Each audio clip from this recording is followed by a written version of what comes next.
Thank you, Ashton Lewis, for sending me this particular story. As you already know, this actor, his name is John Boyega.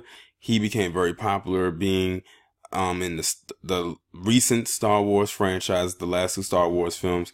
He was in the last Pacific Rim film that came out last month. He also did some other little small parts as well. He was in this movie called Attack the Block, which a lot of people kept saying I should watch because it was very good. And I watched it. It completely blew me away because I was not expecting that film to be a science fiction film. I thought it was going to be about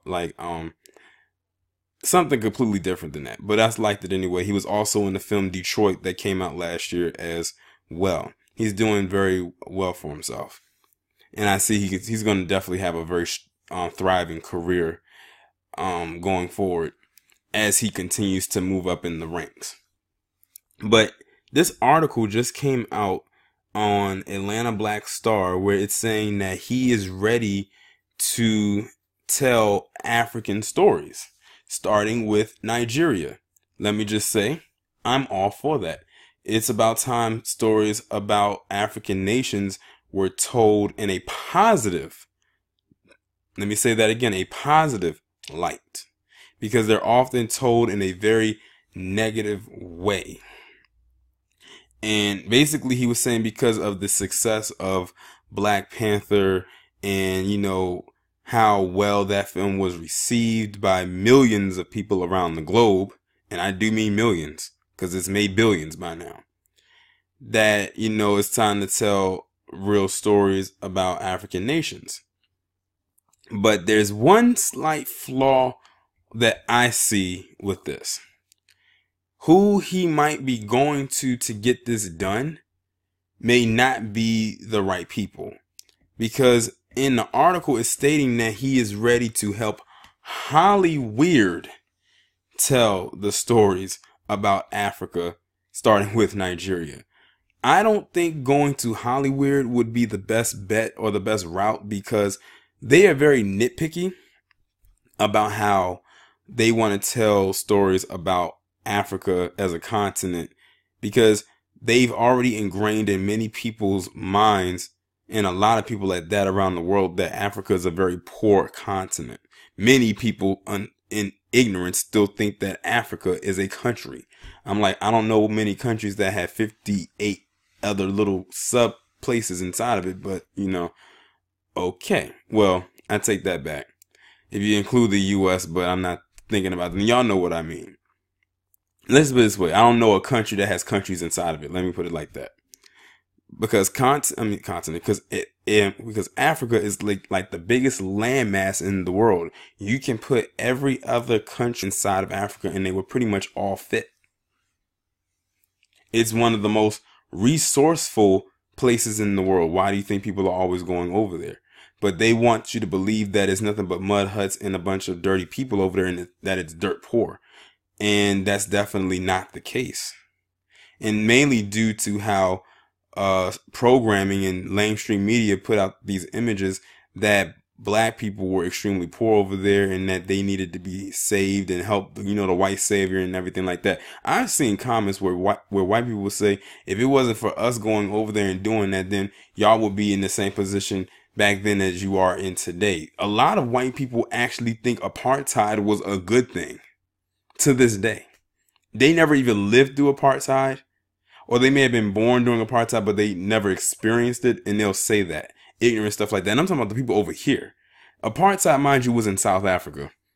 They don't know. They're just going off based on whatever they were told and whatever they were taught. I see those comments all the time. Especially when you do videos like this, you see a lot. But I don't think him going to Hollywood would be the best route. I say he goes the independent route. Like, do it independently. Do like what Nate Parker did with Birth of a Nation, even though it didn't do well, and we know why. I don't have to go into details about that. We already know what that was all about. He should just do it independently, like raise some funds or take some of his own money and create these stories for himself.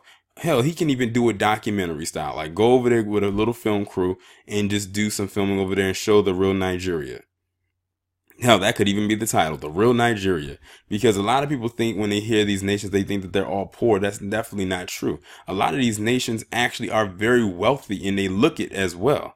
But mainstream media will have you to believe that they are just completely ran through.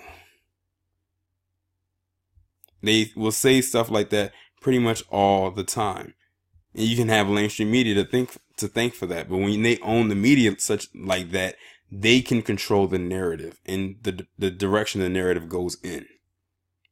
So while I agree that telling stories about African nations in the light that they should be told, I completely agree with that. I'm all for that. But I say do not go to Hollywood or one of those big studios out there in Burbank, California, because that's where most of the movies studios and television studios are. Do not go out to them, because they will either turn it down because they don't like the way it looks, or they'll approve it and have too much input on it that doesn't need to be there. They are going to change the narrative and they're going to start filling it with a bunch of lies. Your film most likely won't get made and there's going to be a lot of confrontation.